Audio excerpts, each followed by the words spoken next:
ستا د دوهم واده خبره وه قصدن رانغلم بیا مې ویل چې بیروبار را باندې ښه نه لګي چاته د دومره ورځو شمار را باندې ښه نه لګي چاته د دومره ورځو شمار را باندې ښه نه لګي که راځي راشه انتظار را باندې ښه نه لګي مخته مې مه راځه له زړه ورسره جوړ نه یمه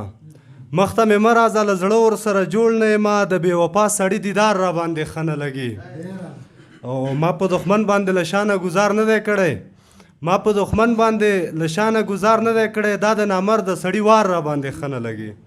او ستا د دوهم واده خبره وه قصدن رانغلم بیا مې ویل چې بیروبار را باندې ښه نه لګي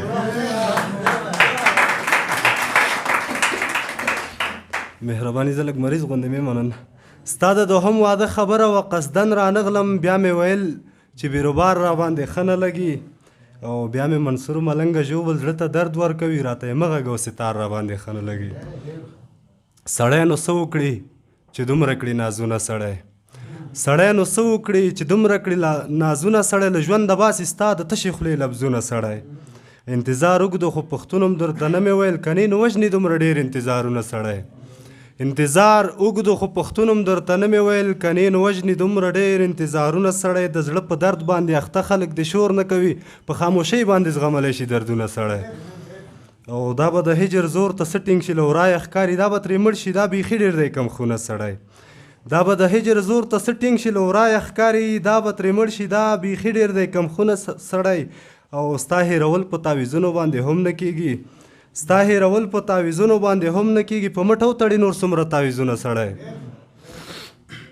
هغه په خپل ځوانۍ مغروره مینې داسې کړلو